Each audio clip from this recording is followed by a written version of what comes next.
Good afternoon. Am I audible? Hello, guys. Hello. Good afternoon, sir. Good afternoon. Yeah. So we'll be starting with our today's lecture. आज हम लोग unit 5 चालू करेंगे. Okay. So I'll just share my screen. So as you can see, this is our unit 5. This part basically talks about process improvement. And before we start with today's lecture, मैं आपको कुछ examples जो होते हैं हम लोगों के MCQs के, वैसा एक छोटा सा क्वेश्चन बैंक शेयर करूँगा. एग्ज़ाम में जो क्वेश्चंस आएंगे ऑफ कोर्स जो उसमें से कोई आएंगे नहीं आएंगे वी डोंट नो, लेकिन this is just for your reference कि how you can get few questions in your exams. ठीक है, समझा सबको? उसमें आंसर्स नहीं रहेंगे, answer you suppose to find it out. सुना सबने गाइस? या what about others? Hello students, hello, am I audible? Yes, sir. Yes, sir. Yeah so एक छोटा सा क्वेश्चन बैंक दूंगा just to have a idea कि क्वेश्चंस आ सकते हैं and how you suppose to read ये वाले टॉपिक, प्रीवियस जो हम लोगों ने किए वो वाले टॉपिक. सो आप उसका रेफरेंस लेके वो हिसाब से you can prepare all the topics. Okay, so यहाँ पे अभी हम लोगों का यूनिट 5 का जो first chapter it talks about process improvement. अब रिमेंबर वन थिंग कि अभी तक हम लोगों ने जो भी फर्स्ट 3 यूनिट्स में पढ़ा है, ये वाले जो टॉपिक्स है, this topic are very much similar to first 3 units. So अगर फर्स्ट 3 यूनिट्स आपको अगर क्लियर है तो आगे के ये जो यूनिट 5 जो हम लोग पढ़ रहे हैं इसमें बहुत सारी चीज़ें जो फर्स्ट 3 यूनिट्स में हम लोगों ने पढ़ा है एंड फोर्थ यूनिट में पढ़ा है वो सेम यहाँ पे रिपीट होंगे. So process improvement as name suggest, process improvement का मतलब क्या होगा? There are many companies have turn to a software process as a way of enhancing the quality. मतलब यहाँ पे हम लोग क्या बात कर रहे हैं? प्रोसेस का मतलब है SDLC we are talking about.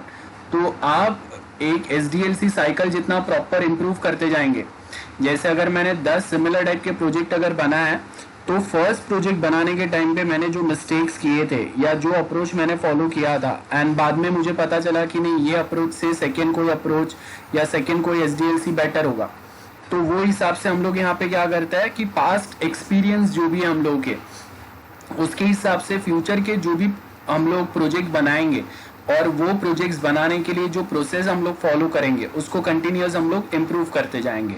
So mainly जैसे जैसे आप प्रोसेस इम्प्रूव करेंगे, मतलब डेवलपमेंट का वे जितना आप स्टैंडर्ड करेंगे, उससे क्या होगा? ऑटोमेटिकली आपका सॉफ्टवेयर का क्वालिटी उतना बेटर होते जाएगा, क्लाइंट एंड पे उतने फेलियर्स कम मिलेंगे and at same point of time अगर आपका मेंटेनेंस कॉस्ट अगर कम होता है ना, प्लस आपका जो रिकोडिंग है या बग्स या एरर फिक्स करने का जो टाइम है, एफर्ट्स है, वो अगर कम जाता है, इट मींस ऑटोमेटिकली आपका ओवरऑल कॉस्टिंग जो है प्रोजेक्ट का वो कम होगा एंड डेवलपमेंट जो होगा वो ज़्यादा फास्टर पेस पे होगा.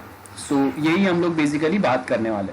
सो प्रोसेस इंप्रूवमेंट मतलब अंडरस्टैंडिंग एग्जिस्टिंग प्रोसेस, मतलब आप अभी के लिए क्या स्टेप्स कौन से टाइप का SDLC यूज करके अपना प्रोजेक्ट बना रहे और उसमें कहाँ पे चेंजेस की ज़रूरत है, बराबर है, और वो चेंजेस इफेक्टिव होने चाहिए जिससे आपका फाइनल जो प्रोडक्ट या सॉफ्टवेयर बनेगा उसका क्वालिटी जो है वो इम्प्रूव हो, प्लस कॉस्ट जो है वो क्या होना चाहिए? रिड्यूस होना चाहिए एंड डेवलपमेंट टाइम भी रिड्यूस होना चाहिए. सो ये फैक्टर्स अगर आपके फुलफिल होते हैं तो वो वाला प्रोसेस को हम लोग यहाँ पे फॉलो कर सकते हैं. ना अप्रोचेस कौन से रहेंगे? अप्रोचेस बहुत सिंपल है, जैसे मैंने आपको पहले भी बताया कि हम लोग यहाँ पे प्रोसेस मैच्योरिटी अप्रोच की बात कर रहे हैं. मतलब आप फर्स्ट टाइम जब अगर सॉफ्टवेयर बनाएंगे, for the very first time you are new to development, तो वो टाइम पे आप यहाँ पे जो भी बना रहे हैं ना, वी आर फ्रेशर्स. ठीक है। सो फ्रेशर्स के हिसाब से आप जो भी कुछ बनाएंगे वो बहुत बेसिक रहेगा, बहुत ज़्यादा एरर्स रहेंगे, बट टाइम टू टाइम अभी आपको अगर 6 मंथ्स का एक्सपीरियंस हो गया, या फिर आपको 3 इयर्स का एक्सपीरियंस हो गया, या 5 इयर्स का एक्सपीरियंस हो गया, तो now if you have 5 years experience in development, और यहाँ पे जहाँ पे आप फ्रेशर थे, ये दो लेवल में बहुत ज़्यादा डिफरेंस होगा ना, कि आप फ्रेशर थे जब वो टाइम पे आप जो वे में एक प्रोजेक्ट बना रहे थे, उससे तो काफ़ी बेटर वे में आपका प्रोजेक्ट बनेगा जब आपका 5 इयर्स का एक्सपीरियंस रहेगा। तो जो मैच्योरिटी, जो एक्सपीरियंस आपका यहाँ पे आएगा, वो सेम आपके डेवलपमेंट में भी आना चाहिए। So that is what we mean by process maturity, which focus is on improving the process, project management, और एक बेटर या फिर एक ऐसा प्रैक्टिस जिससे आप कम या मिनिमम कॉस्टिंग में विद गुड क्वालिटी एक अच्छा सा सॉफ्टवेयर बना सको, या एग्जिस्टिंग सॉफ्टवेयर को अपडेट कर सको।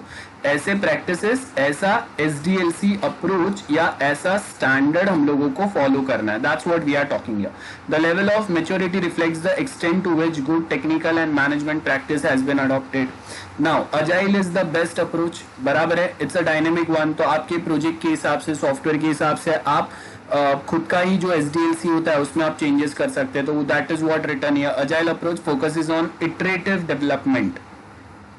रिमेंबर, इटरेटिव, छोटे छोटे इटरेशंस में हम लोग डेवलप करेंगे। सो इसका मतलब क्या होगा, कस्टमर के साथ में आपका इंटरेक्शन जो है वो ज्यादा होगा, फीडबैक लूप चलेगा, याद रखो, feedback loop will be there. एक छोटा सा इटरेशन आपने बनाया, कस्टमर से इंटरेक्ट करेंगे, उसके बाद से हम लोग रिव्यू लेंगे, उसके बेस के ऊपर वापस आगे का काम करेंगे हम लोग। So iterative development and reduction of overhead in the software process. Sir yes, बोलो। सर वो एडिट करो ना। ओके,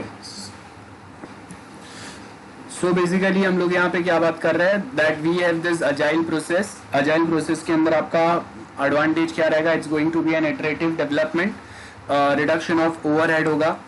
आपको जो वे में चाहिए आप चीज़ों को कस्टमाइज करके बेस्ट पॉसिबल वे जो रहेगा, शॉर्टकट्स रहेंगे, वो फॉलो करके आप बहुत इजीली डेवलपमेंट कर सकते हैं। वही यहाँ पे पॉइंट दिया हुआ है। Next, now process and product quality. Now एक बहुत कॉमन सेंस वाला पॉइंट है, इफ यू नोटिस हियर, कि प्रोसेस का मतलब है SDLC या steps which we will be following for development of a software. तो अब आप जो जितना स्टैंडर्ड वे में आप सॉफ्टवेयर डेवलप करेंगे, डेवलपमेंट के लिए आप जितने एफिशिएंट या बेटर स्टेप्स फॉलो करेंगे, जहाँ पे हर किसी को अपने रूल्स रिस्पॉन्सिबिलिटी क्लियरली पता रहेंगे, तो जितना आपका SDLC जितना प्रॉपर रहेगा, हर किसी के रूल्स रिस्पॉन्सिबिलिटी जितने प्रॉपरली डिफाइन रहेंगे, कहीं पे एम्बिग्विटी या कंफ्यूजन नहीं रहेगा कि कौन सा काम किसको करना है, कितने टाइम में करना है। सो जितना ये प्रोसेस क्वालिटी जितना बेटर होगा, that is directly proportional with the final product या सॉफ्टवेयर क्वालिटी। तो आप सॉफ्टवेयर बनाने के लिए ये जो स्टेप्स है, वो स्टेप्स या वो प्रोसेस जितना बेटर फिल्टर आउट करेंगे, जितना एफिशिएंट रखेंगे, उतना ही फाइनल आपका जो सॉफ्टवेयर बनेगा वो उतना ही एफिशिएंट, उतना ही बेटर होगा। सो वही यहाँ पे दिया, process and product are closely related, और I can say they are proportional, directly proportional to each other. Process जितना इंप्रूव होगा डेवलपमेंट, उतना प्रोडक्ट क्वालिटी भी इंप्रूव होगा, याद रखो ये। So improvement benefit arise because the quality of the product depends on its development. तो development जितना प्रॉपर रहेगा, उतना प्रोडक्ट या आउटपुट फाइनल सॉफ्टवेयर जो मिलेगा उतना बेटर रहेगा। A good process is usually required to produce a good product. तो अगर एक प्रोसेस अगर प्रॉपर है, तो फाइनल प्रोडक्ट या सॉफ्टवेयर जो मिलेगा वो भी प्रॉपर ही रहेगा। So for manufacturing goods, process is the principal quality determinant. For designing based activity, other factors are also involved. Like आपके डिजाइनर्स जो है वो उनको टेक्निकली कितना अंडरस्टैंडिंग है। नाउ ये डिजाइनर्स मतलब मैं GUI डिजाइनर्स की बात नहीं कर रहा हूँ। We are talking about different types of designs, जैसे database design, ER diagram, DFD diagram, flow charts जो आपके बनेंगे, देन उसके आगे आपके क्लास डायग्राम्स बनेंगे, आपने सॉफ्टवेयर इंजीनियरिंग के प्रैक्टिकल्स में जो पढ़ा है वो सब। Okay, now as you can see factors affecting software product quality क्या क्या आएंगे, क्या डेवलपमेंट टेक्नोलॉजी हम लोग यूज कर रहे हैं, जो डेवलपर्स है, पीपल क्वालिटी डायग्राम थोड़ा ब्लर है लेकिन उतना भी नहीं, आप इजीली आइडेंटिफाई कर सकते हैं। This is people quality. So लोग जो आपके प्रोजेक्ट पे काम कर रहे हैं उनके पास एक्सपीरियंस कितना है, how much they are motivated और डेडिकेटेड फॉर देयर जॉब, वो आएगा। Cost, time and schedule. Cost ये तो हम लोग को पता ही है, बजट है।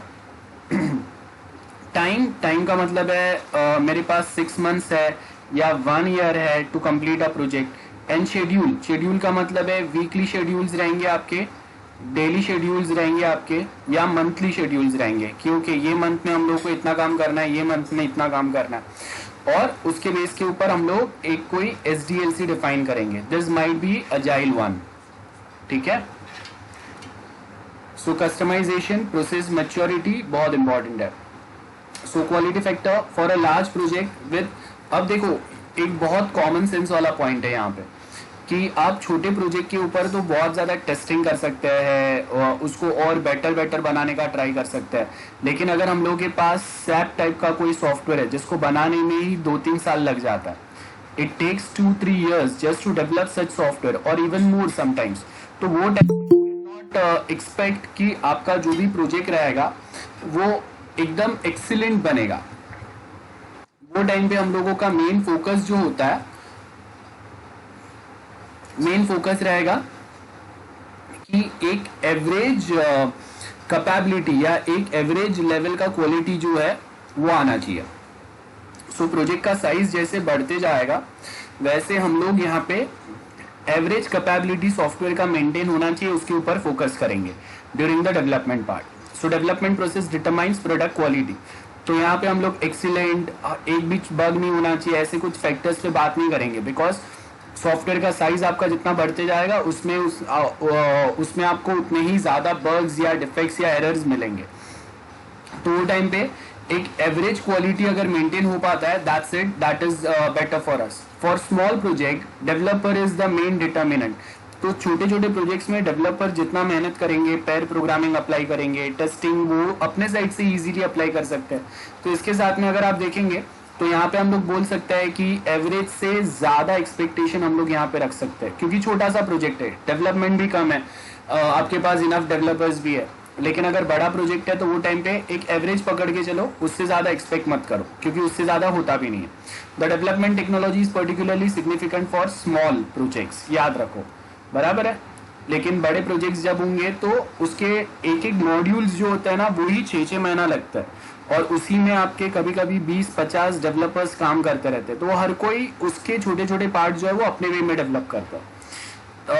तो जिसको आपने हैंडओवर किया है उनके बेनिफिट्स क्या है, उनको उनका कंफर्ट जोन क्या है, उसके हिसाब से they will work on it. So in all cases if N unrealistic schedule is imposed then product quality will suffer.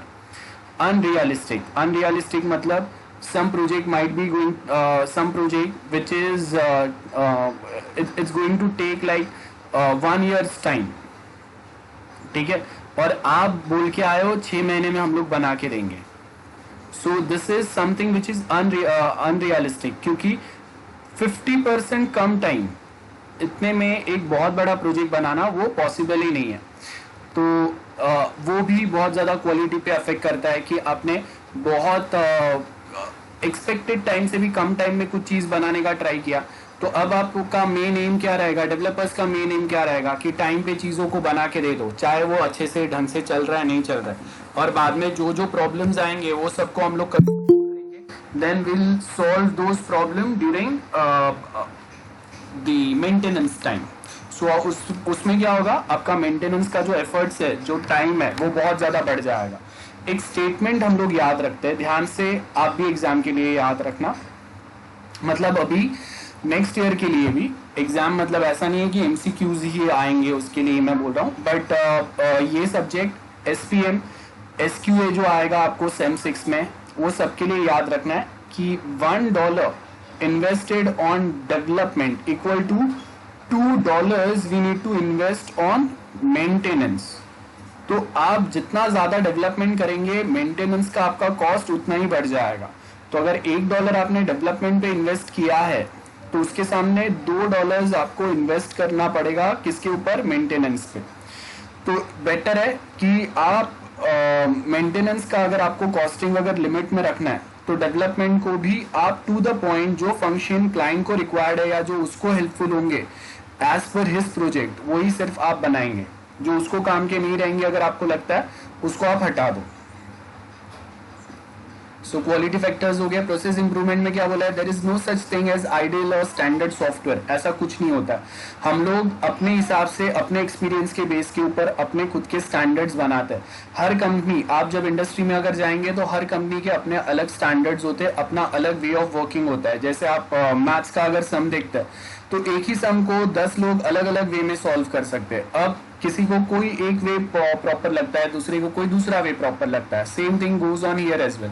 So there is no such thing as ideal और standard software process that is applicable in all organization for all product और for all particular type of a software. तो एक ही website में बना रहा हूँ, एक ही cloud application में बना रहा हूँ, लेकिन 10 अलग लोग 10 अलग वे में उसको बना सकते हैं। टेक्नोलॉजिकल चेंजेस होंगे, डेवलपमेंट के लिए जो हम लोग के SDLC या प्रोसेस डायग्राम्स है वो चेंज होंगे। सो यहाँ पे अगर आप देखेंगे, you will rarely be successful in introducing a process improvement if you simply attempt to change the process to one that is used elsewhere. मतलब अगर एक कोई company suppose iterative approach follow कर रहा है, आप उसको बोलेंगे डायरेक्टली कि आप इंक्रीमेंट पे शिफ्ट हो जाओ, नहीं, उनके पास सालों का एक्सपीरियंस है। They are comfortable with any such agile process as per their type of project, as per their organization's environment। तो आप अगर वहां पे कुछ चेंजेस लाता है तो छोटे मोटे पार्ट में आप चेंजेस लाएंगे, वो सक्सेस हो भी सकता है चलो एक बार के लिए, लेकिन आप पूरा कोई कंपनी का डेवलपमेंट प्रोसेस ही अगर चेंज कर दो तो वो वर्कआउट नहीं होगा।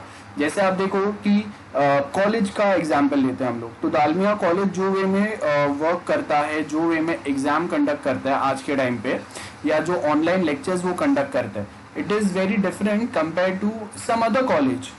और जो कोई दूसरा कॉलेज है जैसे SVKM है या मिठी बाई है, तो उनके पास जो सॉफ्टवेयर है, उनके पास जो इंफ्रास्ट्रक्चर है, और जो वे में वो स्टूडेंट करता है या ऑनलाइन एग्जाम्स कंडक्ट कर रहे हैं, it is very different compare to one which is done by Dalmia college. तो वो टाइम पे आपको वो याद रखना है कि कहाँ पे क्या डिफरेंस है। इट शुड नॉट हैपन कि आप अपने कॉलेज को दूसरे के साथ कंपेयर करके उनके प्रोसेस अप्लाई करने जाओगे या उनके वे ऑफ वर्किंग अप्लाई करने जाओगे, और एट द एंड ऐसा होगा कि जो चीज़ आपका प्रॉपर चल रहा था वो भी अभी मेस्ड अप हो जाएगा। So each company has to develop its own process depending on its size. देखो ये बहुत ज़रूरी है। और आपके पास आपके बैकग्राउंड क्या है, आपके स्किल्स क्या है, आपका बजट क्या है, और आपके पास जो कोर्सेज और स्टूडेंट्स आते हैं उनका लेवल क्या है, उनके एक्सपेक्टेशंस क्या है, उसके हिसाब से सारे चेंजेस होंगे। I hope this is simple. Then improvement attribute में क्या बोला है, you also have to consider what aspects of the process that you want to improve, कहाँ कहाँ पे इम्प्रूवमेंट करना है। इसका एक हम लोग लिस्ट बनाएंगे। जैसे अगर कॉलेज में अगर आपको इम्प्रूवमेंट करना है तो आप इवेंट के लिए कहीं पे इम्प्रूवमेंट बताएंगे, एडमिशन के लिए इम्प्रूवमेंट बताएंगे, ऑफिस के जो स्टाफ है उनके बिहेवियर प्रॉपर नहीं है या उनका टाइमिंग प्रॉपर नहीं है, कहीं कहीं पे आप इम्प्रूवमेंट्स बताएंगे। अगर हम लोग स्टूडेंट्स को अगर पूछते हैं लेट्स सपोज, तो जो जो इम्प्रूवमेंट्स स्टूडेंट्स ने सजेस्ट किए वो सारे इम्प्रूवमेंट्स को हम लोग लिस्ट आउट करेंगे एंड उसको फिर हम लोग प्रायोरिटी लिस्टिंग में डालेंगे कि कौन सा पहले आएगा कौन सा बाद में आएगा। It's going to be like that. So यहाँ पे अगर आप देखेंगे, your goal might be to improve the software product, so you may wish to introduce a new process. अब कंप्लीटली न्यू प्रोसेस इंट्रोड्यूस करने से बेटर है कि एग्जिस्टिंग प्रोसेस में ही आप कहीं ना कहीं कोई चेंजेस लेके आओ। जैसे अगर हम लोग आपको कुछ सिखा रहे, अब सडनली अगर मैं आपको बोलता हूं कि अब तक हम लोगों का MCQ टेस्ट होने वाला था, नेक्स्ट सेम में आके मैं आपको एक कोई नई टेक्निक बता दूं कि छोड़ो MCQ भी नहीं होगा, रिटन टेस्ट भी नहीं होगा, अभी आप हर किसी को एक प्रोजेक्ट बनाना पड़ेगा और उसके बेस के ऊपर आपको इवेल्युएट करेंगे, पास करेंगे, तो क्या हो गया, पूरा प्रोसेस ही हम लोगों ने चेंज कर दिया। That will not help you anywhere. So यहाँ पे हम लोगों को वही बोला है कि आपको कोई एक सॉफ्टवेयर का क्वालिटी अगर इंप्रूव करना है तो वो टाइम पे एक सेम पॉइंट ऑफ टाइम आपको क्या करना पड़ेगा, new process activity that change the way software is developed and tested. So आपको चेंजेस करना है, याद रखो, आप पूरा प्रोसेस ही चेंज करेंगे तो दैट विल बैडली हैम्पर सम और द अदर वे। सो थोड़े थोड़े इंप्रूवमेंट लाओ, एक साथ आप पूरा चेंज कर देंगे वो नहीं चलेगा। So you may be interested in improving some attribute of the process. याद रखो, some attribute, not a complete process. ठीक है, जैसे डेवलपमेंट टाइम आपने चेंज कर दिया, उसके लिए जो टूल्स हम लोग यूज कर रहे थे वो कहीं पे चेंज किए, ये सारे एट्रीब्यूट्स रहेंगे. सो अब ध्यान से देखो, यहाँ पे बहुत सिंपल से ये वर्ड्स है और उसका एक्सप्लेनेशन दिया हुआ है. एग्जाम के लिए आपको एमसीक्यूज के लिए ये टेबल्स बहुत ज्यादा हेल्प करेंगे, तो आपको याद रहना चाहिए. सो अंडरस्टैंडेबिलिटी क्या है, मतलब अगर मैं कोई सॉफ्टवेयर यूज करता हूँ तो उसमें क्या चीज दिया हुआ है, क्यों दिया है, वो मुझे समझ में आना चाहिए. एक स्टैंडर्ड प्रोसेस ही होना चाहिए. स्टैंडर्ड प्रोसेस का मतलब क्या होता है पता है? जैसे अगर मैं लॉगिन देता हूँ तो आपने देखा रहेगा कि हर बार कोई भी आप वेबसाइट पे जाओ तो राइट हैंड साइड जो कॉर्नर होता है ना, वहां पे या फिर उसी के नीचे कहीं पे तो आपको लॉगिन ऑप्शन मिलता है. ऐसा नहीं, कहीं पे आपने देखा रहेगा कि लेफ्ट हैंड साइड बॉटम पे यहाँ कहीं पे आपको लॉगिन ऑप्शन मिलेगा. So some standard process which is followed by everyone. Then अगर चैटिंग ऑप्शन देते हैं तो वहां पे आपको वो आपका एक थंबनेल दिखाते हैं. देन आपका प्रोफाइल अगर बनता है तो प्रोफाइल के ऊपर भी आपका एक छोटा सा थंबनेल दिखेगा. आप उसके ऊपर क्लिक करेंगे, आपका प्रोफाइल पेज ओपन होगा. तो जब प्रोफाइल पेज अगर ओपन होता है तो हमेशा आपने देखा रहेगा कि राइट हैंड साइड पे आपका प्रोफाइल पिक्चर दिखता है या सेंटर में दिखता है.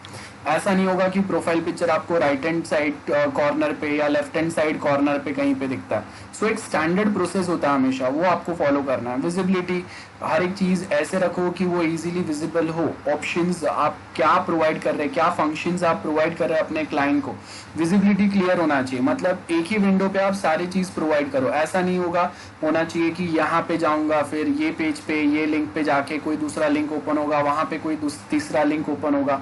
ऐसा कंफ्यूज मत करो. जो भी फंक्शनलिटी आपके वेबसाइट पे अवेलेबल है, it should be easily visible, it should be easily identified by your users. Then measurability, यहाँ पे हम लोग देखेंगे बेसिकली क्या प्रोसेस हम लोग कर रहे हैं, कितने टाइम में खत्म कर सकते हैं, उसमें क्या लेवल का क्वालिटी आ सकता है, ये मेजरेबल होना चाहिए. Support, that is maintenance we are talking about. So again ये वाले पॉइंट्स तो हम लोगों ने समझे. रिलायबिलिटी, रोबस्टनेस, मेंटेनेबिलिटी, प्रीवियस जो टॉपिक्स हम लोगों ने पढ़े उसमें भी है, तो ये आपको याद रखना है. एमसीक्यूज के लिए आप पढ़ेंगे. Okay, process improvement stages. अब हम लोग यहाँ पे चालू करें उसके पहले अभी तक जो भी मैंने आपके साथ डिस्कस किया, किसी को कोई भी डाउट है? Because they are going to be only 2 lectures और हम लोगों का सिलेबस जो है वो कंप्लीट हो जाएगा. सो याद रखो, आपको अगर प्रीवियस कोई यूनिट्स में से भी अगर कुछ डाउट है तो during this lectures only you can ask. ठीक है, क्योंकि अभी यूनिट 5 के अंदर बहुत सारी चीजें हम लोगों ने जो ऑलरेडी पढ़े हैं ना वो आएंगे. बहुत ज्यादा यूनिक नए टॉपिक्स नहीं आएंगे. जो कुछ यूनिक रहेगा वो मैं आपको अलग से एक्सप्लेन करूंगा, but few things are going to be same. So उसके लिए आप थोड़ा फोकस करो, कॉन्सेंट्रेट करो. कहीं पे कोई भी डाउट हो, ये वाला प्रीवियस वाला कुछ, तो आप मुझे बता सकते हो. एंड जो मैंने आपको बोला है, एक छोटा सा मैं क्वेश्चन बैंक अपलोड करूंगा. सो आंसर्स आपको फाइंड करने रहेंगे, उसके क्वेश्चंस और ऑप्शंस वहां पे दिखेंगे आपको.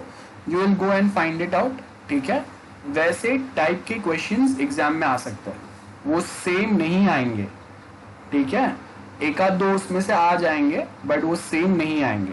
सो मेक श्योर आपको अपना दिमाग चलाना पड़ेगा. हाँ बेटा रितिका, एमसीक्यूज ही दूंगा मैं, वही मैं बोल रहा हूँ. एक क्वेश्चन होगा, 4 ऑप्शंस रहेंगे. That is just a simple question bank to give you an idea कि which type of question might appear in your exams. But इसका मतलब ये नहीं है कि वो इम्पोर्टेंस है और उसी में से आपका पूरा पेपर आएगा. ये मैं रिपीट कर रहा हूँ, this is just for a reference. आपको आइडिया मिलेगा कि एग्जाम में जो भी थियरी हम लोग पढ़ेंगे वो कैसे पढ़ेंगे. ओके, प्रोसेस इंप्रूवमेंट स्टेजेस में क्या आएगा? प्रोसेस मेजरमेंट, जहाँ पे हम लोग क्या करेंगे, एक बेसलाइन बनाएंगे. बेसलाइन मतलब जैसे आप अगर ये सेम में अगर आपको सपोज ए ग्रेड आया तो वो आपका बेसलाइन हो गया कि अभी नेक्स्ट सेम में मुझे ए के ऊपर ही आना चाहिए, ए के नीचे नहीं जाना चाहिए. सो वो आपका प्रोसेस इंप्रूवमेंट हो गया कि ए के आगे मैं फिर ए प्लस के लिए एम करूंगा या ओ ग्रेड या ओ प्लस के लिए एम करूंगा. और उसमें हम लोग साथ में क्या करेंगे, एनालाइज करेंगे. एनालिसिस का मतलब है कि लास्ट टाइम अगर मुझे ए ग्रेड ही अगर आया था तो कौन से सब्जेक्ट्स मेरे वीक है, कौन से मेरे लिए इजी है. तो वो हम लोग करंट प्रोसेस, करंट सेमेस्टर में सारे सब्जेक्ट्स को एनालाइज करेंगे, असेस करेंगे. बराबर. और वहाँ पे कभी कभी बॉटलनेक्स हो सकता है कि आपको ऐसा भी हो सकता है कि 2 सब्जेक्ट आपके वीक है, तो अभी 2 सब्जेक्ट्स को आपको हैंडल करना है, टाइम कम है, तो हम लोग क्या देखेंगे कि हम लोगों की वीकनेसेस क्या है, मतलब कौन से सब्जेक्ट बहुत ज़्यादा टफ पड़ रहे हैं या टाइम लग रहा है सीखने के लिए, और कौन से सब्जेक्ट्स है जो काफ़ी ईजी है जिसको हम लोग आराम से साथ में पढ़ सकते हैं, कंप्लीट कर सकते हैं, और कहाँ पे हम लोग को पढ़ने में चेंजेस करने हैं। जैसे अगर मैं आपको अभी बता रहा हूँ, आपके प्रीवियस बैच के जो स्टूडेंट्स अगर रिटर्न एग्जाम दे रहे थे तो वो एमसीक्यूज वे में चीज़ों को प्रिपेयर नहीं कर रहे थे, उनका वे ऑफ वर्किंग स्टडिंग अलग था कंपेयर टू यू। सो यहाँ पे वही है, मेजर, एनालाइज एंड चेंज, ये साइकिल हम लोगों का प्रोसेस इंप्रूवमेंट चलते ही रहेगा, पहले भी पढ़ा हम लोगों ने ये साइकिल। सो प्रोसेस इंप्रूवमेंट में क्या बोला है, when ever possible quantitative, quantitative मतलब हम लोग वहाँ पे एग्जैक्ट कुछ क्वांटिटी बताएंगे कि ओके 10%, 20%, 50%, 10 फंक्शन हो गए, 50 फंक्शन हो गए, है ना, ऐसा प्रोसेस डेटा प्रोवाइड करेंगे। क्वांटिटेटिव याद रखो, मतलब कोई एक अप्रोक्स हम लोग परसेंटेज में या कोई न्यूमेरिक वैल्यू से हम लोग सजेस्ट करेंगे चीज़ों को। सो यहाँ पे अगर आप देखेंगे कि क्वांटिटेटिव प्रोसेस डेटा हम लोग कलेक्ट तो करते हैं, लेकिन organisation do not have clearly defined the process standard, that is very difficult as you don't know what to measure getting. अब कॉलेज जो है वो आपको एक फाइनल रिजल्ट देता है, आपके सब्जेक्ट वाइज आपको कितने मार्क्स आए वो बताता है, लेकिन हम लोग इंडिविजुअल स्टूडेंट को एनालाइज करके ऐसे नहीं बताते कि ओके आपका ये वाला सब्जेक्ट में इंटरनल खराब गया या प्रैक्टिकल खराब गया, सो आपको नेक्स्ट सेम में ये वाले सब्जेक्ट्स में यहाँ पे ज़्यादा फोकस करने की ज़रूरत है। No, that is not possible, you suppose to analyze it yourself. So वही हम लोग बता रहे हैं यहाँ पे कि हर एक चीज ऐसे वे में मेजर करना वो पॉसिबल नहीं है। तो process measurement should be used to assess process improvement, but it does not mean that measurement should drive the improvements. चीजों को मेजर करना का मतलब ये नहीं है कि कंपलसरी इंप्रूवमेंट्स आएंगे। इंप्रूवमेंट्स लाने के लिए आपको अपना वे ऑफ स्टडी या वे ऑफ वर्किंग जो है उसमें कहीं ना कहीं चेंजेस करने पड़ेंगे। सो प्रोसेस मैट्रिक्स, टाइम कितना लगेगा, अब टाइम में क्या कैलेंडर टाइम बोला हुआ है, कैलेंडर टाइम का मतलब 10 दिन, 15 दिन, 1 महीना, अप्रैल मंथ जाएगा, मई मंथ जाएगा, जून जुलाई जाएगा, वो हम लोग बताएंगे। यहाँ पे कितने रिसोर्स रिक्वायर्ड रहेंगे, मतलब कितने डेवलपर्स, टेस्टर्स रिक्वायर्ड रहेंगे, कितने सॉफ्टवेयर टूल्स रिक्वायर्ड रहेंगे, है ना। और उसके साथ में हम लोग ये भी देखेंगे कि जब अगर हम लोग कोई एक सिंपल टाइप का डेवलपमेंट कर रहे थे तो नंबर ऑफ डिफेक्ट्स कितने थे, और जब अगर हम लोग कोई डिफिकल्ट डेवलपमेंट अगर कर रहे हैं तब नंबर ऑफ डिफेक्ट्स कितने हम लोग डिस्कवर कर पा रहे हैं, और जो डिस्कवर कर दिए उसमें से कौन से हम लोग सॉल्व करने वाले हैं, तो वो कैसे पता चलेगा, based on priority listing. Now goal question metric paradigm, goal का मतलब as we all know goal है हम लोगों का, जैसे अगर मुझे आईटी में कुछ बेटर करना है, मुझे इस बार टॉप करना है, एक्सेट्रा एक्सेट्रा, हर किसी के अपने कुछ गोल्स होते हैं। सो जब आप प्रोजेक्ट भी अगर बनाने का चालू करेंगे, आपका गोल रहेगा कि 6 मंथ्स में ये प्रोजेक्ट इतना लिमिट तक खत्म करना है। सो ऑर्गेनाइजेशन में क्या बोला है, the objective of process improvement is to satisfy any specific गोल।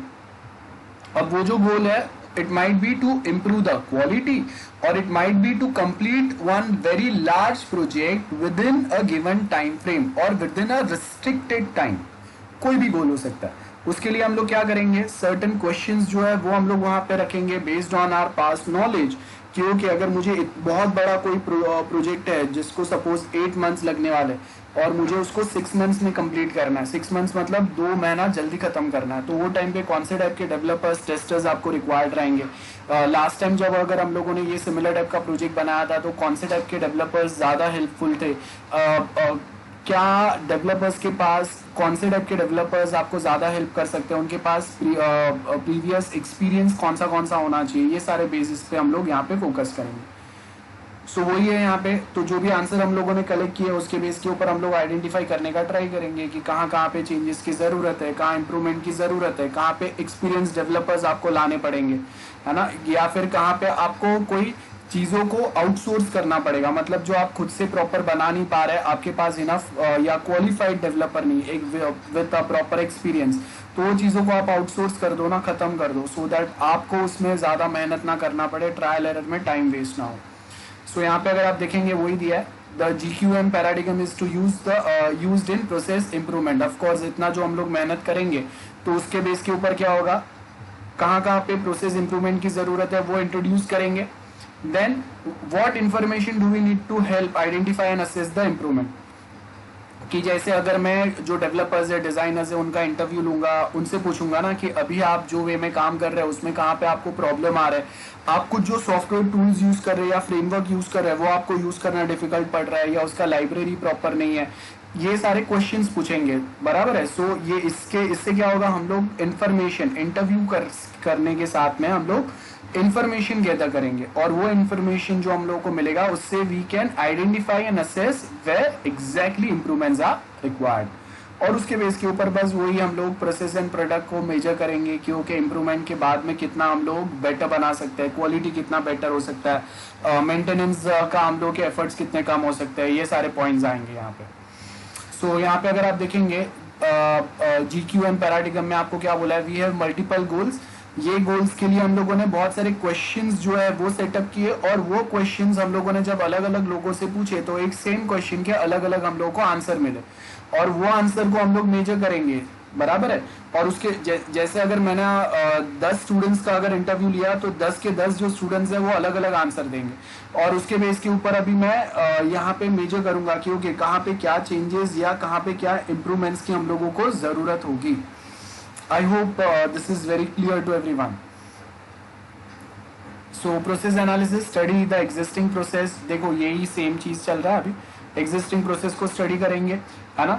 अलग अलग पार्ट्स, जैसे अगर मैं बोल रहा हूँ कि डिजाइनिंग में कहाँ पे हम लोग इम्प्रूवमेंट ला सकते हैं, डेवलपमेंट में कहाँ पे इम्प्रूवमेंट ला सकते हैं, उसके हिसाब से यहाँ पे हम लोग देखेंगे, कंपेयर करेंगे हम लोग कि चलो अगर हम लोग के ये डेवलपर्स जो है उन्होंने अपना काम इतना जल्दी कर दिया, कोई दूसरे डेवलपर ने ज्यादा टाइम लिया, तो उनका ज्यादा टाइम क्यों गया, या तो उनके पास फ्रेशर्स थे या फिर जो डेवलपर्स थे उनका प्रोसेस या वे ऑफ वर्किंग कुछ अलग था जिसकी वजह से हम लोग को प्रॉब्लम हो गया। सो यहाँ पे वही बोला है, so you need to carry out some analysis to know what to measure when making a measurement, you inevitably develop a deeper understanding. मतलब आप जब कुछ चीजों को समझते हैं, अभी आप अगर अपना रिजल्ट एनालाइज करेंगे, आप अपने खुद के क्वालिटीज जो है वो एनालाइज करेंगे तो वो आपको समझेगा कि कहाँ पे आपको इम्प्रूवमेंट की जरूरत है, और वो कोई ट्रेनिंग से नहीं आता है, वो आप जब खुद के ऊपर ही जब मेहनत करेंगे, आप खुद को ही जब एनालाइज करेंगे तब समझेगा। सो यहाँ पे वही है, इनएविटेबल डेवलपर एक डीपर अंडरस्टैंडिंग आता है। सो आप जब कोई टेक्नोलॉजी के साथ में वर्कआउट करता है तो आपको वो टेक्नोलॉजी के साथ काम करने का जितना ज्यादा एक्सपीरियंस आएगा ना, उतना आपका अंडरस्टैंडिंग जो है वो उतना और बढ़ते जाएगा। सो ऑब्जेक्टिव क्या रहते हैं प्रोसेस एनालिसिस के, बहुत सिंपल है ऑब्जेक्टिव। अब यहाँ पे पॉइंट बाय पॉइंट आपको याद रखना है, बस वर्ड टू वर्ड अगर आप देखेंगे क्या एक्टिविटी है सबसे पहले समझो, वो एक्टिविटी बनाने के लिए क्या प्रोसेस हम लोग फॉलो करेंगे वो समझो, और वो एक्टिविटी बनने के बाद में कौन सा दूसरा एक्टिविटी उसके ऊपर डिपेंड करेगा ये समझो।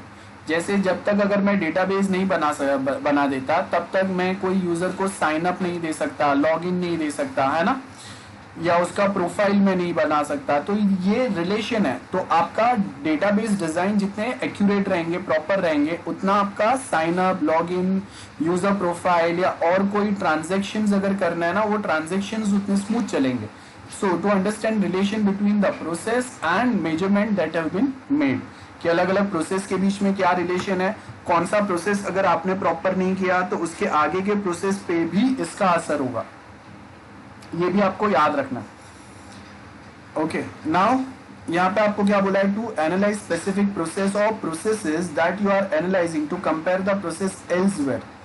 अब देखो कि जैसे अगर हम लोग बोलते हैं कि हम लोग के पास सोशल नेटवर्किंग साइट है, कॉलेज समझ लो, चलो, सो हम लोग के पास कॉलेज है, तो अभी हम लोग क्या करेंगे, हम लोग का कॉलेज में एडमिशन प्रोसेस या फिर रिजल्ट प्रोसेस या फिर हम लोगों का जो इवेंट है, ये इवेंट हम लोगों का कितना स्लो या फास्ट चल रहा है, वो हम लोग क्या करेंगे, दूसरा कोई सिमिलर लेवल का कोई कॉलेज रहेगा हम लोगों का, उसके साथ हम लोग चीज़ों को कंपेयर करेंगे कि वो कौन से टाइप का सॉफ्टवेयर यूज कर रहा है, वो क्या स्टेप्स या प्रोसेस यूज कर रहे हैं जिससे उनके इवेंट्स में उनके स्टूडेंट्स जो है वो हमेशा जीतते हैं, या फिर उनका इवेंट काफ़ी ज़्यादा स्मूथ जाता है, या फिर उनके यहाँ पे रिजल्ट्स जो है वो हम लोग के कॉलेज के कंपैरिजन में बेटर आता है।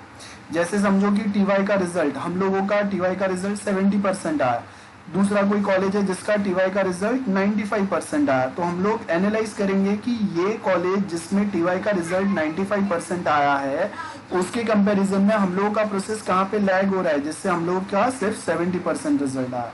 सो ये वे में ये जो मैंने आपको एग्जाम्पल बताया कॉलेज का, ये सेम एग्जाम्पल आप सॉफ्टवेयर पे अप्लाई कर सकते हैं। I hope this is clear.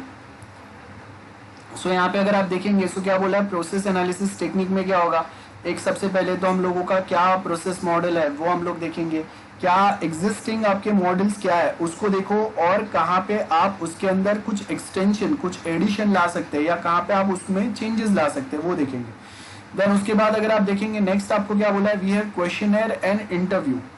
Questionnaire का मतलब है सेट ऑफ क्वेश्चंस हम लोग उनको देंगे, जैसे आपको फीडबैक फॉर्म मिलता है तो उसमें कैसे दिया रहता है, ऊपर एक क्वेश्चन दिया रहेगा, नीचे आपको 4 ऑप्शंस दिए रहेंगे, you can select one or multiple options from it as you feel so. तो यहाँ पे वो सेम क्वेश्चन दिए रहेंगे, कुछ क्वेश्चंस हम लोग उनके साथ फेस टू फेस कम्युनिकेशन के थ्रू डिस्कस करेंगे, that is going to be interview. और ये दोनों जब कंबाइन करेंगे तो आपको क्या मिलेगा कि आपको एग्जैक्टली पता चलेगा कि कहाँ पे हम लोगों को सॉफ्टवेयर डेवलपमेंट प्रोसेस में इंप्रूवमेंट्स की जरूरत है। एंड नेक्स्ट थिंग, बहुत बार यहाँ पे एथनोग्राफिक चीजें जो है ये भी बहुत ज्यादा मैटर करते हैं। एथनोग्राफिक का मतलब क्या हो गया, एथनोग्राफी मतलब हम लोग जहाँ पे काम कर रहे हैं वहाँ का जो हम लोगों का कल्चर है उसमें कहाँ पे हम लोगों को वो कल्चर उनका क्या है, उनका टेक्नोलॉजी क्या है, सोशियो टेक्निकल सिस्टम हम लोगों ने पढ़ा था, तो ये सोशियो टेक्निकल चीजों या फैक्टर्स के ऊपर हम लोगों का फोकस होगा, सोशियो टेक्निकल थिंग्स।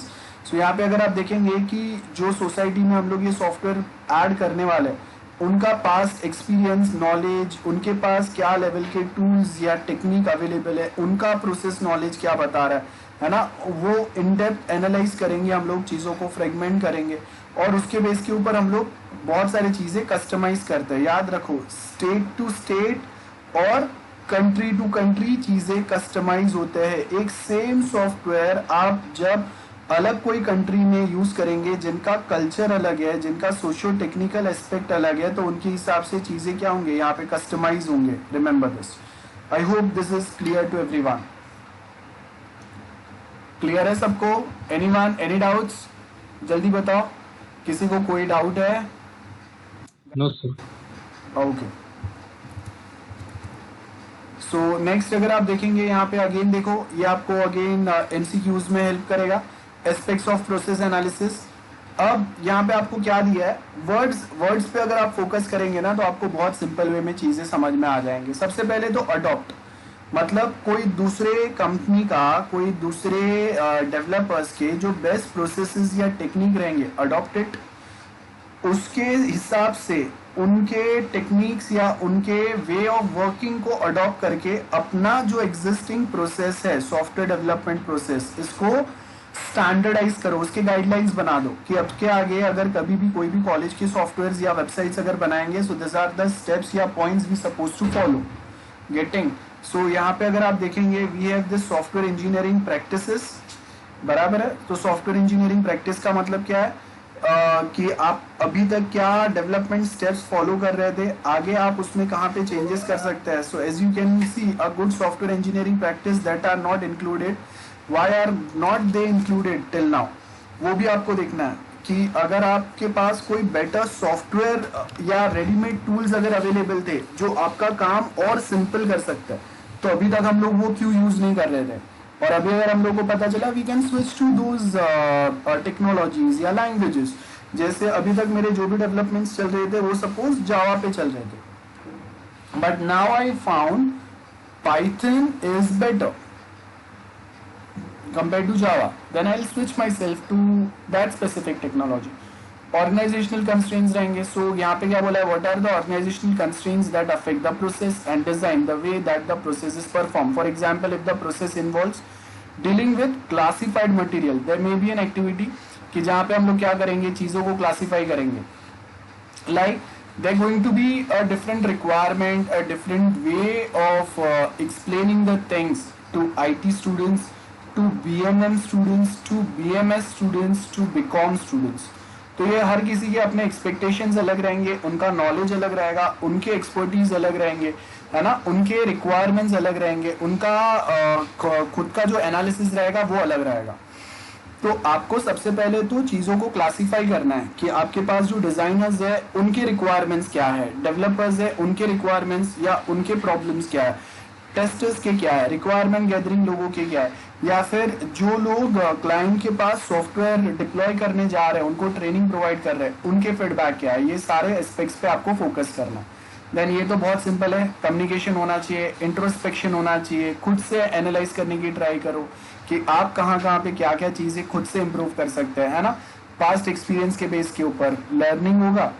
और मार्केट में अगर कोई बेस्ट टूल्स अवेलेबल है जो आपका मेहनत कम कर सकते हैं तो ऐसे कुछ रेडीमेड डेवलपमेंट या टेस्टिंग, ऑटोमेशन टेस्टिंग टूल्स हम लोग यूज करेंगे।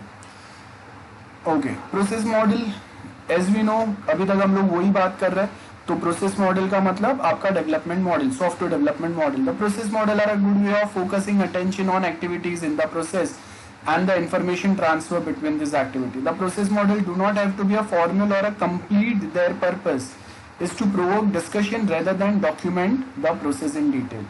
ये बहुत जरूरी है। मतलब आपने अगर कोई एक बेस्ट प्रोसेस अगर आइडेंटिफाई किया, आपके हिसाब से वो बेटर हो सकता है, but we suppose to discuss with our colleagues, with industry experts to just make sure or to identify or to analyze whether this specific SDLC process is best suitable for us, or is there any improvement, or is there any gap or some things which are still missing जिसको आपको improve करने की जरूरत है। तो ये आपको यहाँ पे वही बोला है कि अगर आपको एक प्रोसेस मॉडल अगर बना रहा है तो उसके वो प्रोसेस मॉडल आइडेंटिफाई या बनाने के बाद में we suppose to discuss amongst our colleagues or with industry experts to identify is there any backdoor or loophole in our system or the model which we are going to use, है ना। तो model oriented questions जो है ये होने चाहिए। हम लोग एक क्वेश्चनर बना लेंगे, सो जिससे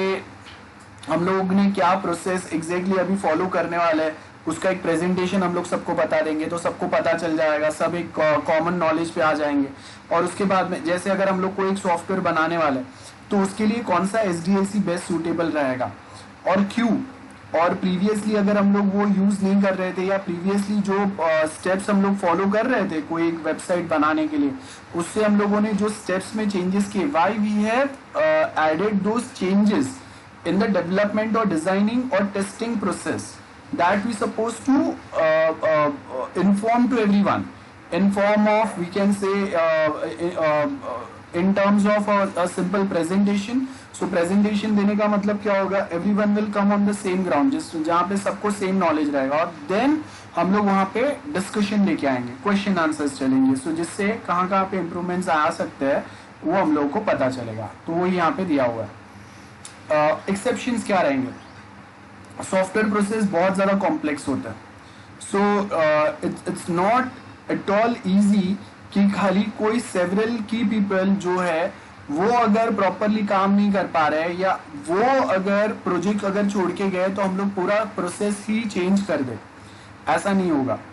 या फिर किसी को एक्सपर्ट्स कोई है और उनको लगता है, कोई few experts, not all experts, if few of the experts find कि okay this is not better, this one might be better, this one works better for me compare to the current system, तो एक दो लोगों का अगर negative opinion है लेकिन ज्यादा लोग आ रहे हैं ना favour of what systems we are following right now, तो उससे हम लोग यहाँ पे कहीं पे चेंजेस नहीं करेंगे। याद रखो यही सेम पॉइंट्स यहाँ पे भी आपको दिए है।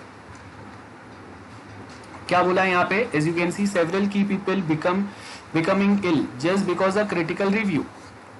इसका मतलब ये नहीं है कहीं पे अगर सिक्योरिटी ब्रीच हो गया, इट डजंट मीन्स कि आपका पूरा सिक्योरिटी या आप जो भी कुछ डेवलप कर रहे हैं हर एक चीज सिक्योर नहीं है। नहीं, वहां पे कहीं ना कहीं कोई एक पोर्ट ओपन था या बैकडोर था, बस हम लोगों को ऐसे बैकडोर्स और नहीं है ना, ये फाइंड आउट करना है ना। ऑर्गेनाइजेशनल जो यहाँ पे आपको क्या बोला, organizational reorganization, a need to respond to an unanticipated request for a new proposal. तो ये बेसिक पॉइंट्स दिए, I hope you can read it out.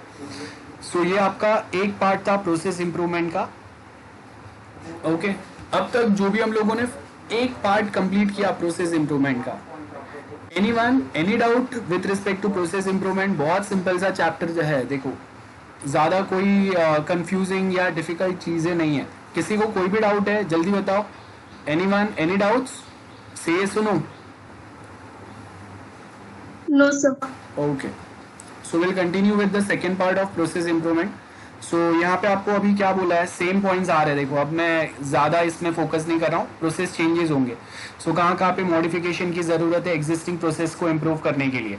So introducing new practice या methods, changing the order of process. मतलब कभी कभी ऐसा हो सकता है कि कोई एक स्पेसिफिक डिज़ाइन या टेस्टिंग हम लोग पहले अप्लाई करेंगे, दूसरा कोई टेस्टिंग बाद में अप्लाई करेंगे, कोई एक डेवलपमेंट जो है वो पहले हम लोग कर सकते हैं, या आई कैन से कि ओके डेटाबेस डिज़ाइन इस बार हम लोग सबसे पहले करेंगे, बाद में क्लास डायग्राम्स जो है वो हम लोग लास्ट में बनाएंगे, या फ्लो चार्ट सबसे पहले हम लोग बनाएंगे, एल्गोरिदम डिज़ाइनिंग सबसे पहले होगा। ये कुछ प्रोसेस में चेंजेस हम लोग कर सकते हैं।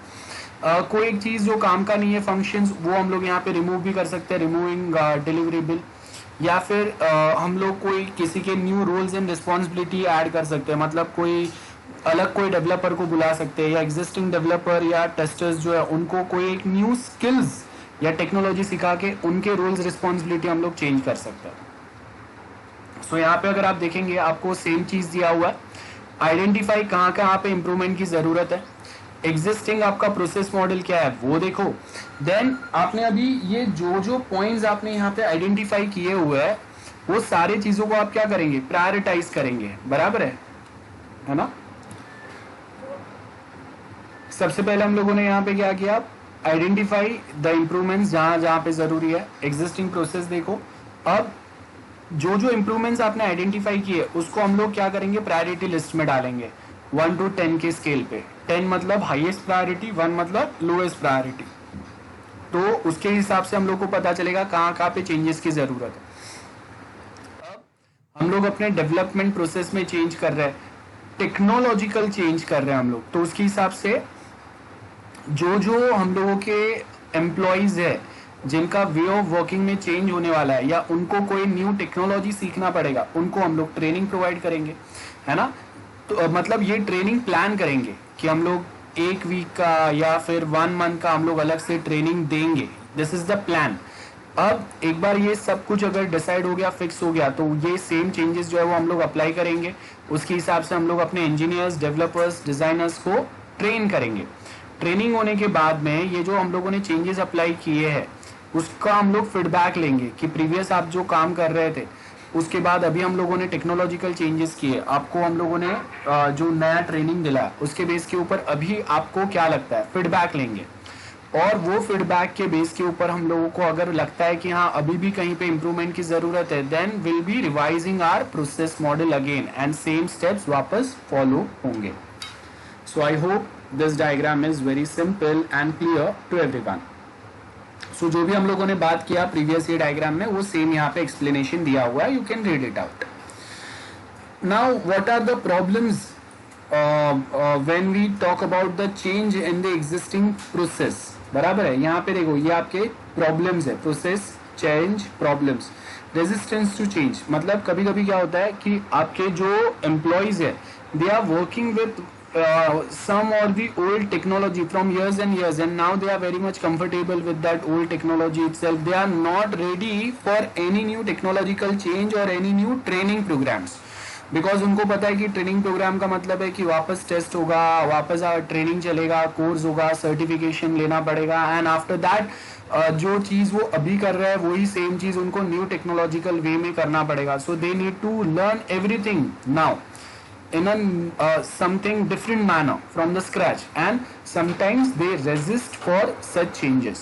So ये आएगा change जो है ये persistence है। मतलब यहाँ पे क्या बोला कि it may be possible to introduce process change initially, लेकिन वो continuous आप अगर देखेंगे तो ऐसा नहीं होगा कि कोई एक change आने के बाद में आपका हर एक चीज़ जो है organization में proper चल रहा है, नहीं, continuous improvements are required. So change is persistent, मतलब every now and then, after every 6 months or 1 year, you will find some of the technological changes which you supposed to apply in your existing process.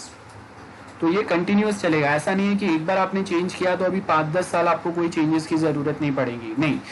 each and every time you will find some or the other changes you supposed to apply in designing part or requirement gathering part या feasibility study या testing या development या deployment। कहीं ना कहीं changes continuous होते ही रहते हैं और ये हर एक ऑर्गेनाइजेशन या कंपनी में कंटिन्यूस चलते रहता है। नाउ रेजिस्टेंस टू चेंज क्या बोला है? Project manager often resist process change because any innovation has unknown risk. अब ये भी बहुत जरूरी है कि अब हम लोग टेक्नोलॉजिकल चेंजेस तो कर रहे हैं, लेकिन अभी हम लोग को पता नहीं है कि जब जो न्यू टेक्नोलॉजी हम लोग इंट्रोड्यूस करने की ट्राई कर रहे हैं, there are not much people in market who are working with that technology, so we are not aware about the risk which are involved or risk which might be affect your software's performance in future। तो यहाँ पे आपको वही बोला है कि project procedure software time budget कभी आपका एक्सटेंड हो सकता है because of new technological changes. Risk यहाँ पे इन्वॉल्व हो सकते हैं। रिस्क में अभी आपके अलग अलग टाइप के रिस्क हो सकता है कि प्राइवेसी रिस्क वायलेट हो सकता है या सिस्टम क्रैश हो सकता है या फिर जो प्रोसेस है वो इनएफिशिएंट है फॉर योर पर्पस या वापस वो सेम प्रोसेस इंप्रूवमेंट के बाद में और इम्प्रूवमेंट्स की कुछ आपको ज़रूरत पड़े। सो अननोन रिस्क जो है ये बहुत एक सिग्निफिकेंट पार्ट है कि आप अगर बहुत लेटेस्ट कोई टेक्नोलॉजी के साथ अगर इम्प्रूवमेंट करने की ट्राई कर रहे हैं अपने एग्जिस्टिंग जो भी प्रोसेस है उसमें, एंड आपको एग्जैक्टली पता नहीं है कि कहाँ कहाँ पे कितने चेंजेस की ज़रूरत है, so that will create a problems. Now engineers may resist the introduction of the new processes for similar reason or because they see this process as threatening in their professionalism।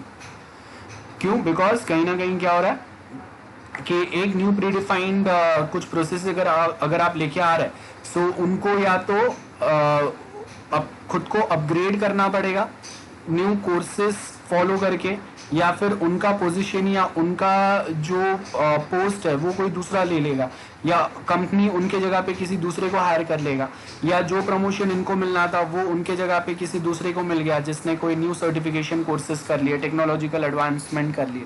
सो इसके लिए कभी कभी जो employees है दे resist for such changes, क्योंकि आप वो changes या वो सर्टिफिकेशन या वो नए कोर्सेज या न्यू टेक्नोलॉजी आप नहीं सीख रहे लेकिन आपके कलीग सीख रहे। तो अब क्या हो रहा है, जो प्रमोशन आप उनसे ज़्यादा टाइम से you are there in the same organisation but now they are getting promotion, भले वो आपसे जूनियर रहेंगे still. So that is also one of the main reason. So change persistent बहुत सिंपल है।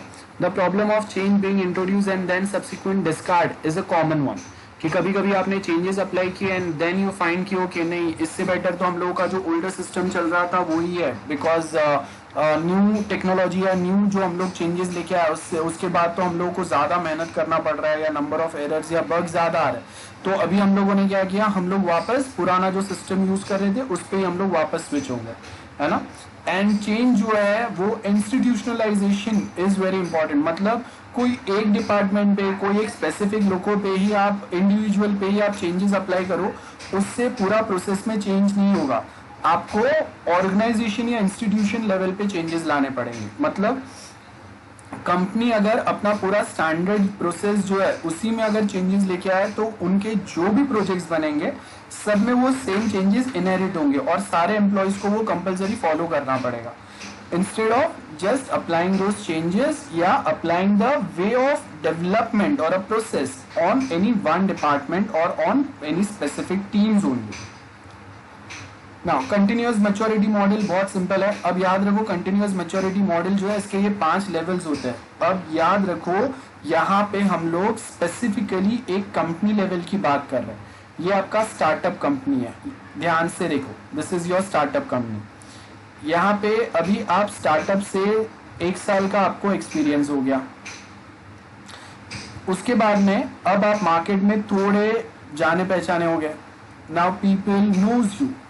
सो यहाँ पे आप समझ लो कि आपका कंपनी 2 साल का हो गया, यहाँ पे आपका कंपनी 5 साल का हो गया और यहाँ पे आपका कंपनी 10 साल जितना पुराना हो गया, ठीक है। सो यहाँ पे what we are trying to see, continuous maturity model जो है यहाँ पे हम लोग क्या बात कर रहे हैं, एक इनिशियल कंपनी है, इनिशियल स्टेज पे, जहाँ पे आपके पास चीज़ें अनकंट्रोलेबल है, मतलब आप स्टार्टअप है, आपका कंपनी सिर्फ चालू हुआ है, तो आपको अभी जो प्रोजेक्ट्स मिलेंगे आप उस पर काम करेंगे, बिकॉज आपको अपना कंपनी रनिंग रखना है, आपके जो जो इन्वेस्टमेंट हुए, आपने जो एम्प्लॉयज़ को हायर किया उनका सैलरी निकालना है।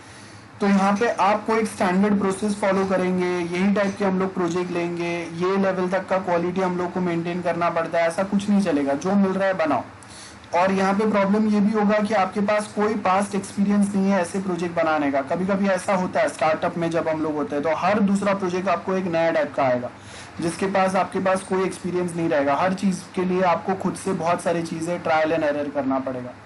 देन उसके बाद एक स्टेज आता है जब आप अभी 1 साल हो गया आपका इंडस्ट्री में, तो अभी आपने अभी तक सपोज 50 प्रोजेक्ट बना लिए, तो अभी आपके पास जो प्रोजेक्ट्स आ रहे हैं वो कहीं ना कहीं ये 50 प्रोजेक्ट जो आपने प्रीवियसली बनाया उसमें से ही कोई एक प्रोजेक्ट से सिमिलर है।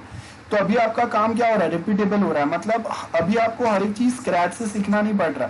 Certain things are already there जो आपने पहले काम किया हुआ है और उसी को आप वापस रिपीट कर रहे हैं। देन अभी जब आपने ऐसे 20 या 30 प्रोजेक्ट्स जब रिपीटेबल चीज़ों पे काम कर लिया, तो आप उसका एक स्टैंडर्ड डिफाइन कर लेंगे कि अभी अगर ऐसा कोई भी अगर कॉलेज के लिए सॉफ्टवेयर आया, so this is the standard development process which we will be following, because ये हम लोगों ने 20-30 प्रोजेक्ट जो बनाया उसका ट्रायल एंड एरर के बाद में we have defined this process.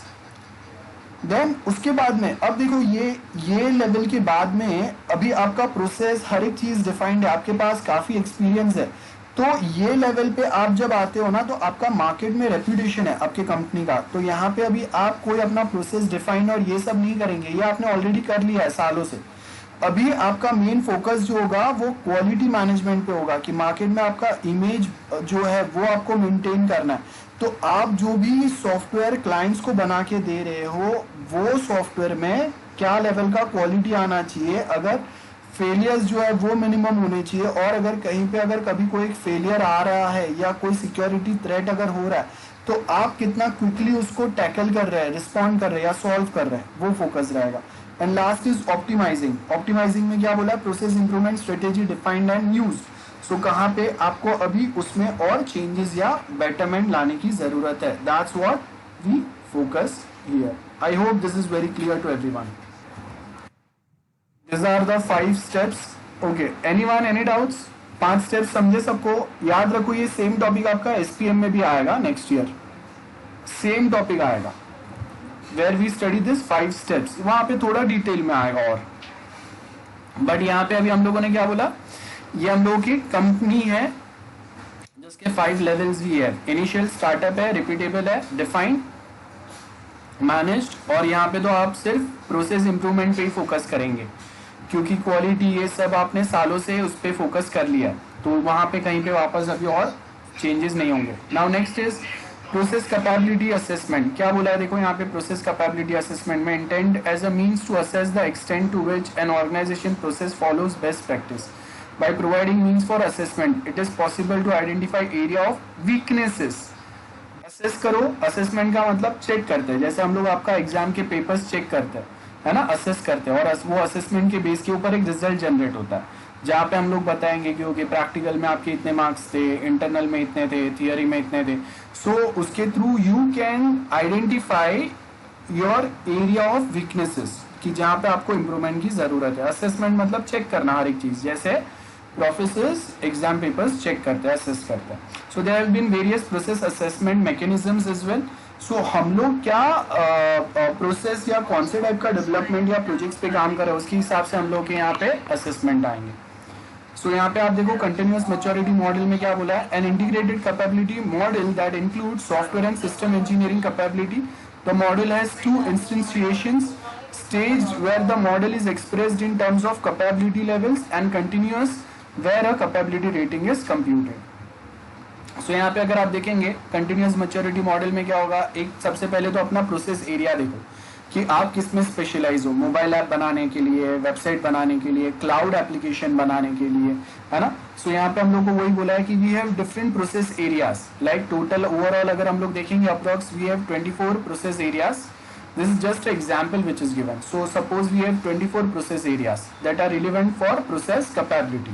अपना एक प्रोजेक्ट बनाने के लिए ऐसे 24 अलग अलग टाइप के प्रोसेस चलते हैं, जहाँ पे डिजाइनिंग प्रोसेस आएगा, देन मोबाइल ऐप में आप एक एंड्रॉयड एक iOS मोबाइल ऐप बना रहे हो, उसका प्रोसेस आएगा। सो और उसके बेस के ऊपर हम लोग को यहाँ पे कहाँ पे इम्प्रूवमेंट्स करने हैं वो आइडेंटिफाई करना पड़ेगा। उसके बाद में we have goals. Goals are description of desirable organization states. Each process area has associated their own goals और वो उनको अचीव करने हैं जो, बिकॉज आप देखो कि हम लोग कोई ना कोई एक गोल ही सेट करते हैं और वही गोल को अचीव करने के लिए हम लोग ये सारा मेहनत करते हैं और उसके लिए कंटिन्यूस आपको क्या करना पड़ेगा, प्रैक्टिस करना पड़ेगा टू अचीव सच गोल्स।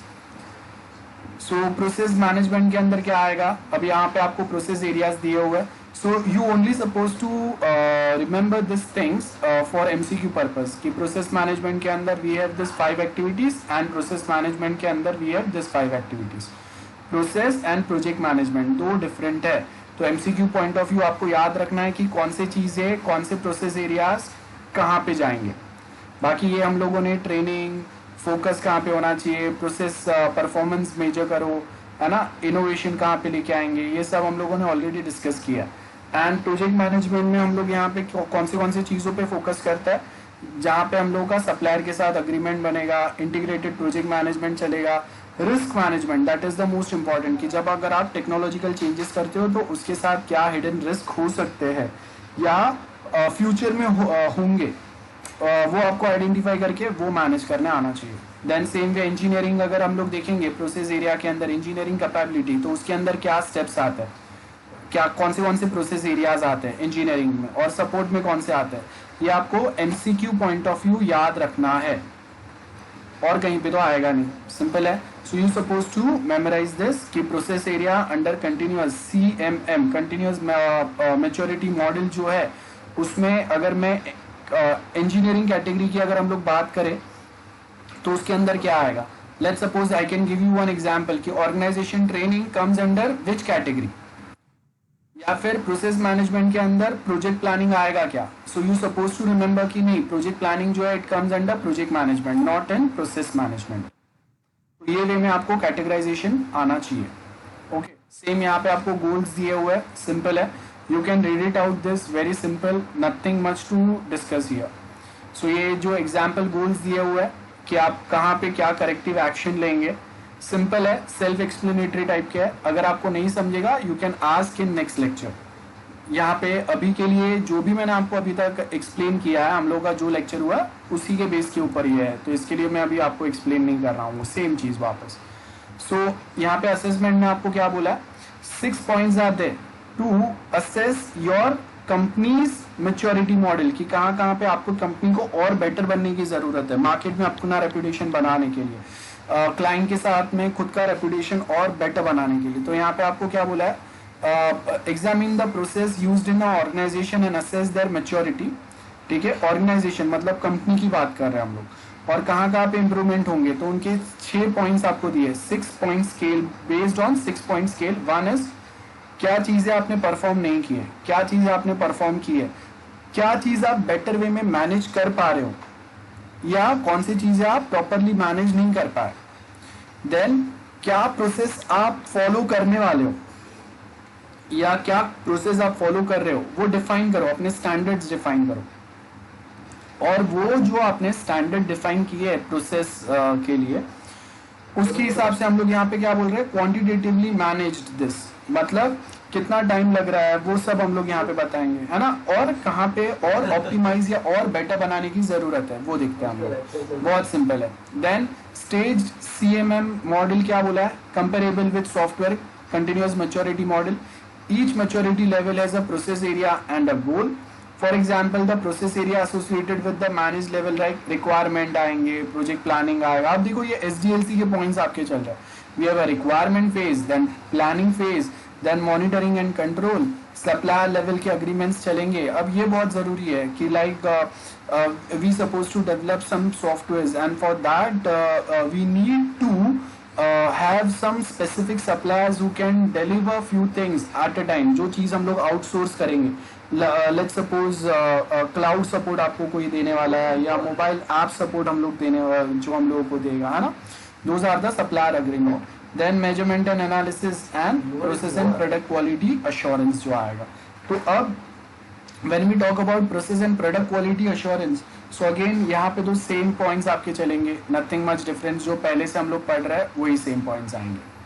सो यहाँ पे देखो जो हम लोगों ने 5 लेवल्स जो पढ़े ना, इनिशियल लेवल, मैनेज, डिफाइन, है ना, वही 5 लेवल्स यहाँ पे डायग्राम दिया हुआ है. सो देखो level 1 is the main initial level, जहाँ पे आपका कंपनी एकदम स्टार्टअप लेवल पे. सो ये जो 5 हम लोगों ने यहाँ पे स्टेप्स पढ़े हैं उसी को डायग्रामेटिक वे में दिया हुआ है. This 5 steps are given in a diagrammatic manner. जो आप अगर थियरी एग्जाम अगर लिखते थे तो आपको ये डायग्राम याद रखना पड़ता था. एमसीक्यूज के लिए now this is not required for you.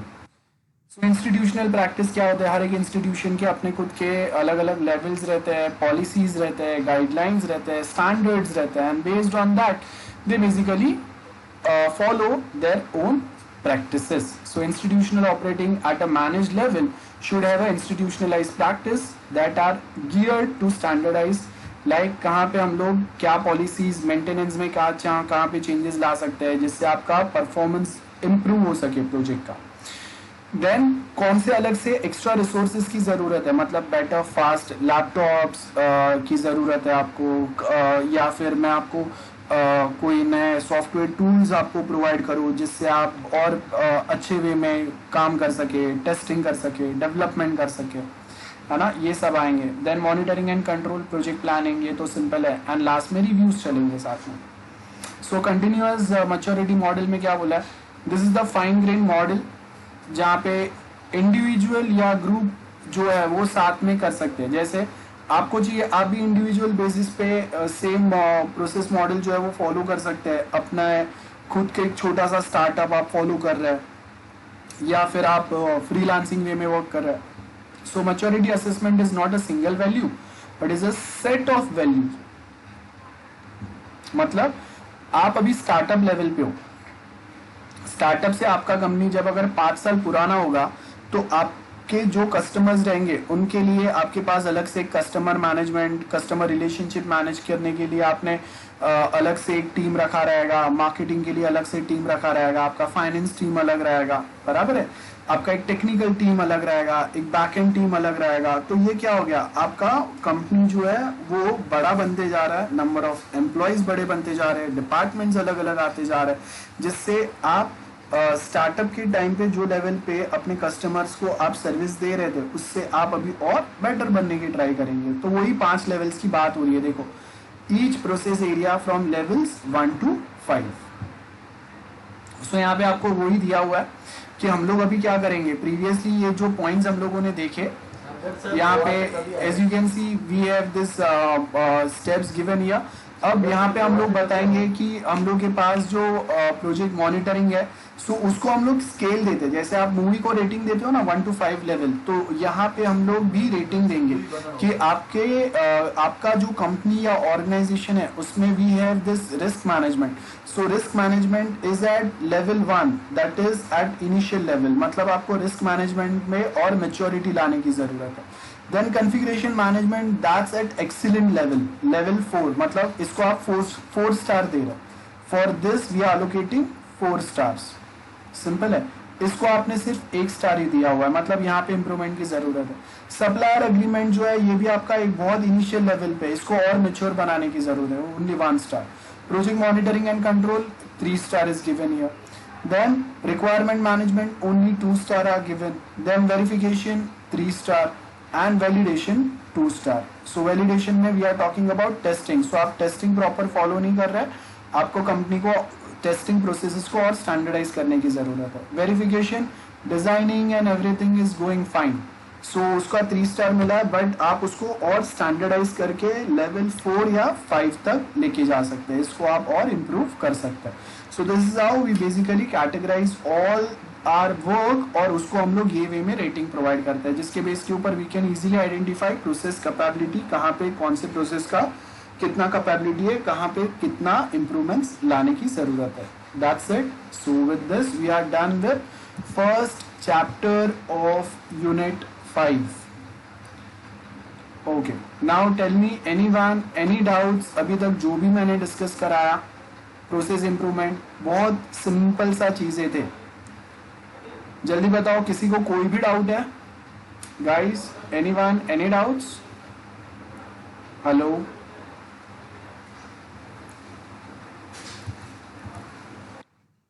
Okay ठीक है.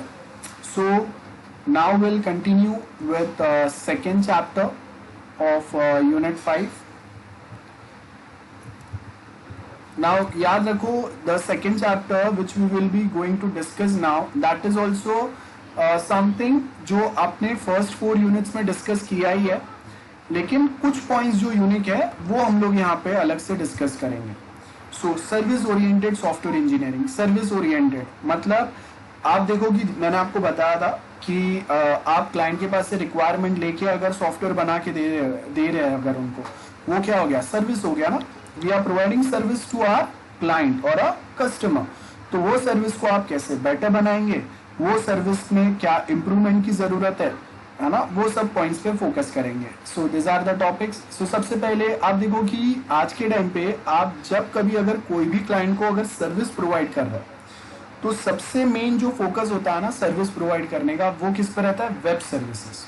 सो as you can see a web service is a instance of more general notion of a services. Every other company you will find they are providing website or mobile application for their clients. So web services जो है, this is the most basic service which you provide. आप अगर support भी provide करेंगे तो website के through करेंगे, आप अगर सॉफ्टवेयर भी प्रोवाइड करेंगे तो भी वो भी ऑनलाइन ही चल रहा है ना, वेब सर्विस पे ही चल रहा है. सर्वर सपोर्ट होगा वो भी वहां से होगा, क्लाउड सपोर्ट होगा वो भी वहां से होगा, बैकअप होगा वो भी वहां से होगा.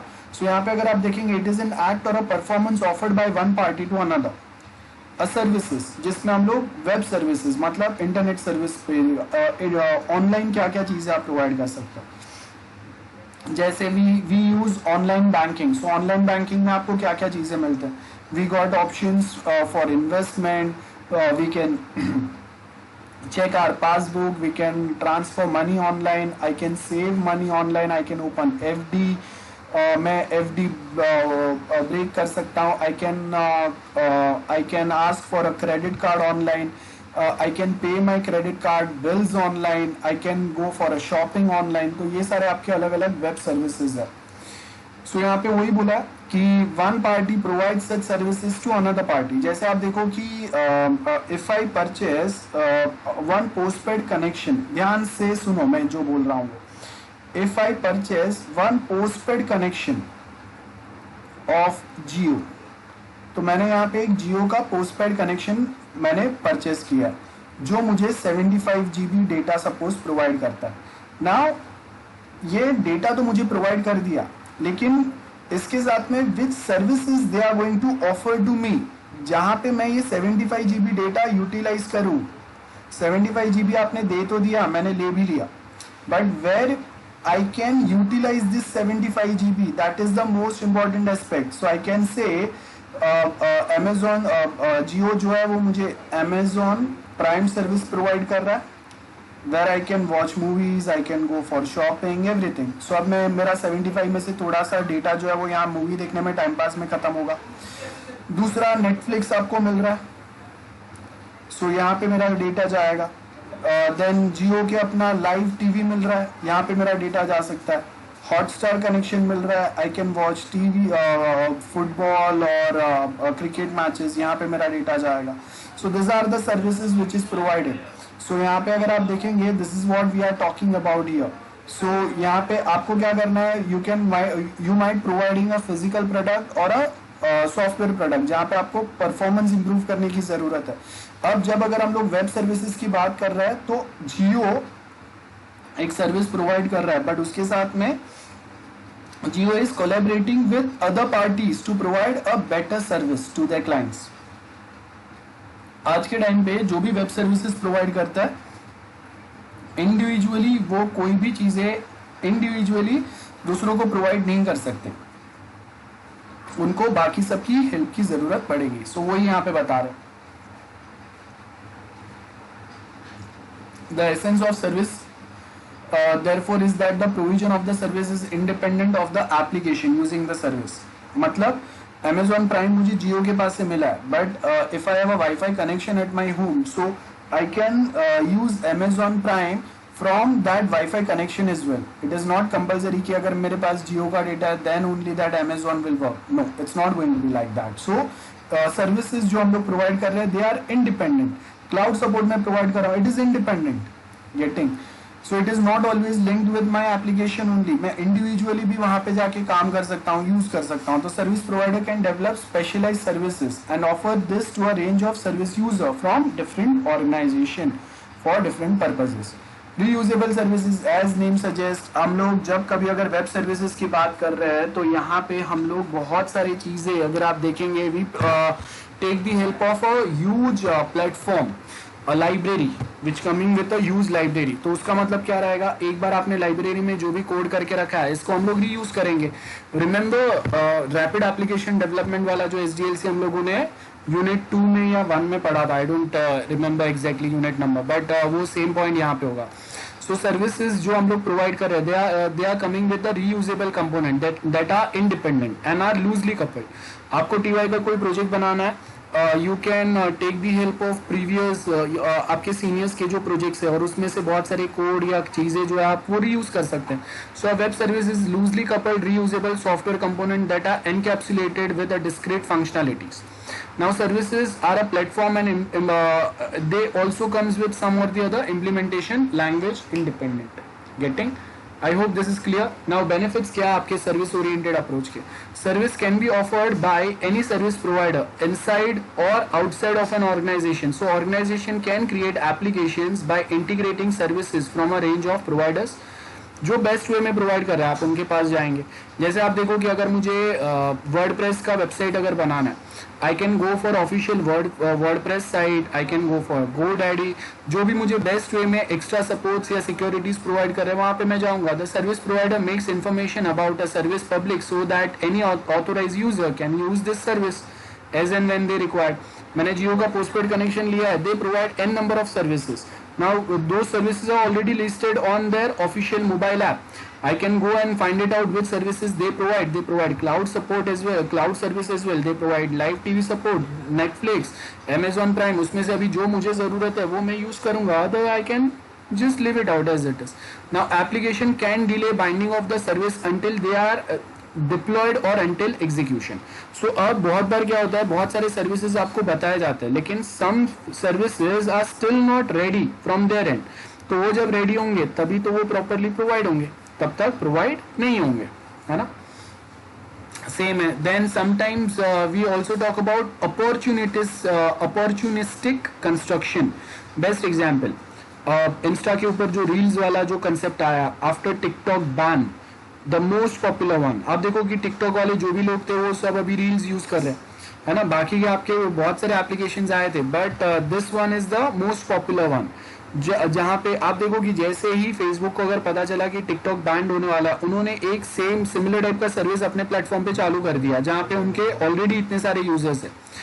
तो अब जो लोग टिकटॉक पे स्टार्स है, जो टिकटॉक से पैसा कमा रहे थे, उनका एक बहुत बड़ा फॉलोअर्स जो थे वो इंस्टा पे और फेसबुक पे थे. तो अब वही सेम फॉलोअर्स आपके डायरेक्टली इंस्टा और फेसबुक से ही आपके वीडियोस, शॉर्ट वीडियोस फॉलो कर सकते हैं. So that is then opportunity.